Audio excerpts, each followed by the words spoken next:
الحمد لله رب العالمين والصلاة والسلام على رسوله الأمين وعلى آله وأصحابه أجمعين إلى يوم الدين.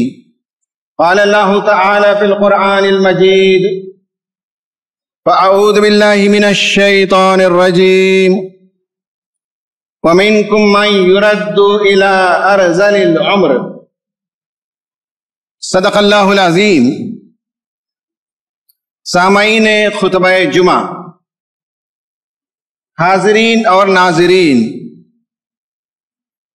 کامیاب بڑھاپا، سکسسفل ایجنگ کے موضوع پر انشاءاللہ میں اظہار خیال کروں گا. اس سے پہلے میں نے بتایا تھا کہ زندگی کے 4 مرحلے ہوتے ہیں: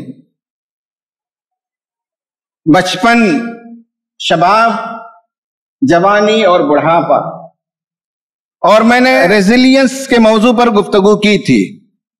2 قسطوں میں نے یہ بات بتائی تھی کہ زندگی کو اللہ تعالیٰ نے اس طرح سے ڈیزائن کیا ہے کہ قدم قدم پر چیلنجز آتے ہیں، مسائل کا سامنا کرنا پڑتا ہے، مشکلیں آتی ہیں، بچپن میں بھی، شباب میں بھی، جوانی میں بھی اور بڑھاپے میں. ان کا مقابلہ کرنا اور پھر ابھرنا، اس کو انگریزی میں ریزیلینس کہتے ہیں. اور میں نے یہ بھی بتایا تھا خاص کر بچوں میں 1/3 تو نیچرلی ریزیلینٹ ہوتے ہیں. 1/3 کو جب ٹریننگ دی جاتی ہے، انہیں جب بتایا جاتا ہے تو ان کے اندر ابھرنے کی صلاحیت ہوتی ہے اور 1/3 بجھ جاتے ہیں. یہی معاملہ زندگی کے ہر مرحلے میں ہے. جو لوگ بڑھاپے میں قدم رکھتے ہیں، 58 کے بعد، 60 کے بعد، ان میں سے بھی کچھ لوگ حالات کا مقابلہ کرنے کی فطری صلاحیت رکھتے ہیں. زندگی سے انہوں نے سبق سیکھا ہے، ان کے پاس تجربوں کا ایک بڑا ذخیرہ ہوتا ہے. اس وجہ سے وہ بہت جلد شکست نہیں مانتے اور زندگی کو بہت ہنسی خوشی جیتے ہیں. 1/3 وہ لوگ ہوتے ہیں جنہیں تھوڑی سی کاؤنسلنگ کی جائے، انہیں بتایا جائے، انہیں ٹرین کیا جائے تو ان کے اندر بھی ریزیلینس پیدا ہوگا. اور 1/3 تو ایسے ہوتے ہیں جو کبھی سمجھتے نہیں اور ان کی زندگی کا اختتام صدموں کے ساتھ ہوتا ہے. قرآن نے ہمیں بتایا وَمِنْكُمْ مَنْ يُرَدُّ إِلَىٰ أَرْذَلِ الْعُمْرِ لِكَيْ لَا يَعْلَمَ مِنْ بَعْدِ عِلْمٍ شَيْئًا، کہ اللہ تعالیٰ مختلف مرحلوں سے گزارتے ہوئے تم میں سے بعض لوگوں کو، منکم، کچھ لوگوں کو، ارذل العمر، بدترین بڑھاپے تک پہنچا دیتا ہے، جہاں پہنچ کر انسان جو کچھ سیکھا تھا، جو کچھ لرن کیا تھا، جو کچھ دنیا کو سکھاتا تھا، وہ خود اپنی زندگی میں اپلائی کرنے کے لیے بھول جاتا ہے. یعنی یہ ہے کہ کوگنیٹو ڈکلائن ہوتا ہے، سوچنے کی، سمجھنے کی صلاحیت کے اندر اس میں ہلال آ جاتا ہے، ڈیمنشیا کی بیماری آ جاتی ہے، بھولنے کی بیماری آ جاتی ہے، اور کبھی کبھی شناخت بھی نہیں ہو پاتی کہ یہ کون ہے سامنے والا. اس لیے آج میں یہ چاہتا ہوں کہ ہم میں سے جو لوگ 58، 60 یا اس کے بعد کے مرحلوں میں داخل ہو چکے ہیں، انہیں یہ طے کرنا ہے کہ پازیٹو ایجنگ ہو، یعنی ان کا بڑھاپا مثبت طریقے سے گزرے. ایجنگ ویل، بڑھاپا اچھا گزرے، کامیاب بڑھاپا، سکسسفل ایجنگ ہو. اور ایک حدیث میں، بخاری کی ایک لمبی حدیث ہے، اس کا ایک حصہ ہے